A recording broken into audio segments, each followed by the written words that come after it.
Here with Lady Demons head coach Jordan Dupuy as the Northwestern State women's team prepares to head to Katy, Texas a little later today on Tuesday. Coach, I know you wanted to make the tournament as your first year as a head coach. You're in as the 8 seed. We've seen in this tournament before that 8 seeds can go on some pretty crazy runs.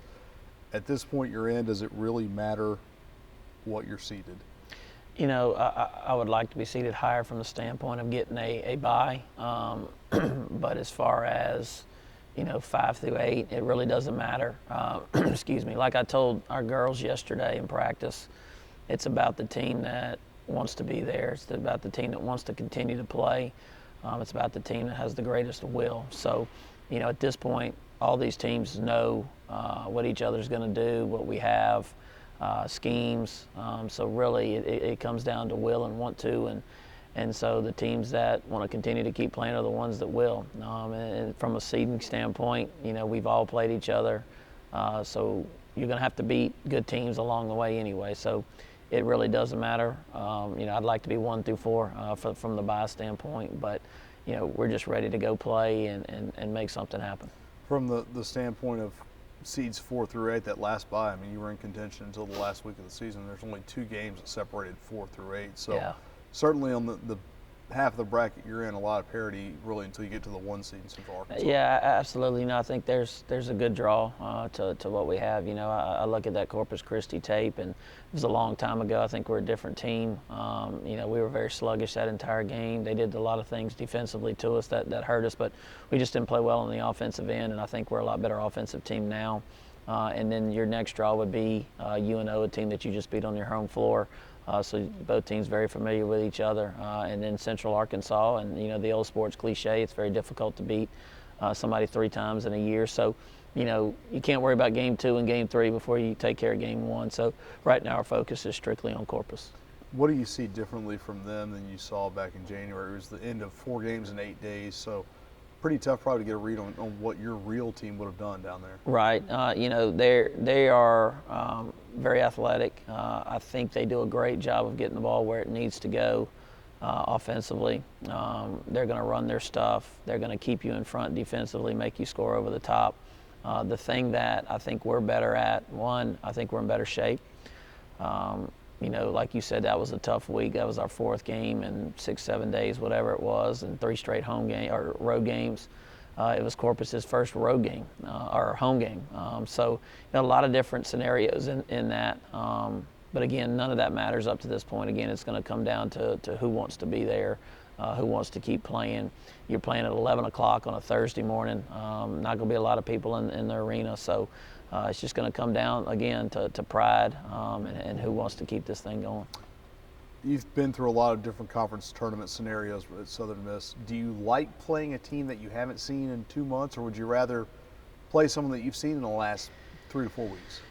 It's more about where we are as a team. I know Corpus didn't get our best team when we played them the first time, but really I want to be playing our best basketball going into this game. I don't necessarily think we are, from the standpoint of just being inconsistent on both ends of the floor. But I think we're definitely a more confident team on the offensive end. I think we have more of an understanding of our scheme.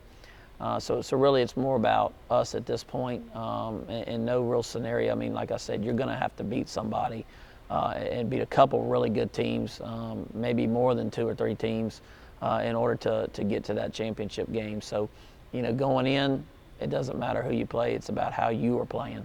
And I think, if we're focused, we accept what the game plan is and ready and willing to implement it, and we want to play as hard as we possibly can, we should be good to go on Thursday. For the first half of the year, for the first half of the conference season, you were among the league leaders in 3-point percentage defense.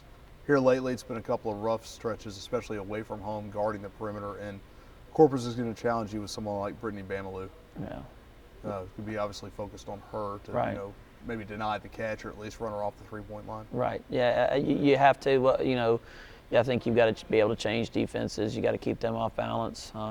There's some things that we can do depending on how the game is going to change up the flow. But yeah, we definitely have to do a better job of defending the 3-point line. A lot of that is the fact that, you know, we're giving up a lot of it in transition, or you're giving up a lot of it off of offensive rebounds. You know, if you look around the country, probably the highest three-point percentages are made after an offensive rebound, because everybody's in the paint. You kick out to a wide-open shooter, and they've got time to knock it down. So, you know, I think if you block out and you hustle back in transition, you eliminate probably 3 or 4 open three-point, you know, makes just by doing those two things. So, you know, that's the plan. You know, we got to make other people that aren't used to scoring the basketball try and beat us. So, you know, again, got today and got tomorrow to work on those things. No, good shooter, scoring the basketball. It sounds a lot like you're talking about Beatrice Attura, who later today will be named first team All-Southland Conference. An incredible season for her, where she accounted for almost 53% of your points by herself in conference play on points and assists. And just a tremendous season that's seen her earn an incredible share of accomplishments, this being the latest in the line. Yeah, and she's that player, you know. As a coach, you can't really take a lot of the credit because she puts in the work, puts in the time. You know, I've given her a lot of freedom because of the fact that she puts in that work. In my opinion, she's the best player in the league. Of course, it's a little biased opinion, but the thing is, I think you take some of those other players out of the mix on other teams, and they're still going to be able to keep going. You take Beatrice out of our mix, and it's very difficult for us to flow on both ends. That's just what she means. That's what I've asked her to do this year. It was a difficult situation, learning a new system in her senior year, but she's done it. She's handled it well. And like you said, accounting for 52% of your offense in conference is pretty remarkable.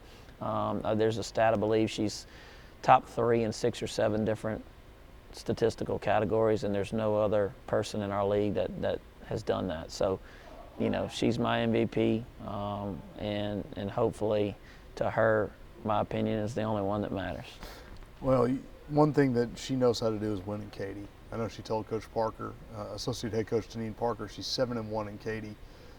That's got to be a pretty comforting feeling for you going in, knowing that your senior leader has had that success and knows what it takes to win. The MVP of a 4 games in 4 days run to a title speaks volumes. Right, absolutely. It's huge, not only for her teammates, but for us as coaches as well, the confidence that she has there. She likes to play there. The thing that she's going to have to do with this team starting tomorrow morning when we're in that arena is to get that confidence to spread throughout the rest of the team.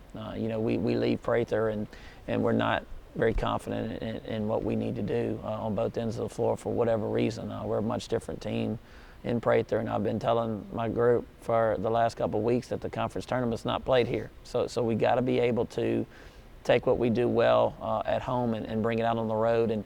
And Beatrice and her confidence, the success she's had there in Katy will definitely help in that process. Well, you can't wear your white jerseys. No. You can't be the home team at all this week because you're the 8 seed.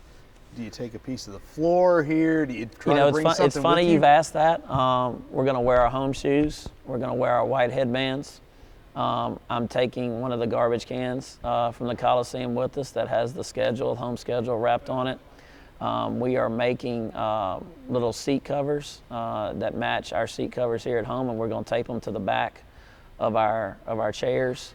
And then we also bring in a home banner that hangs up every now and then. We're going to hang it up behind our bench. We're going to make it as much of a home as we possibly can, and hopefully psychologically that'll help. You know, we're going to have our cheerleaders there and the band and all that. So we're doing everything we possibly can to make sure that, you know, some of that home is being taken with us. In fact, we're taking one of the chairs from the Coliseum for me to sit in during timeout so they can see one of the home chairs. So we're trying to do a little bit of everything we can to play that psychological game, and hopefully it'll help. What are those commercials? It's not weird, it's sports. Absolutely. Absolutely. Right. Well, thank you, Coach. Thank you, Jason. All right.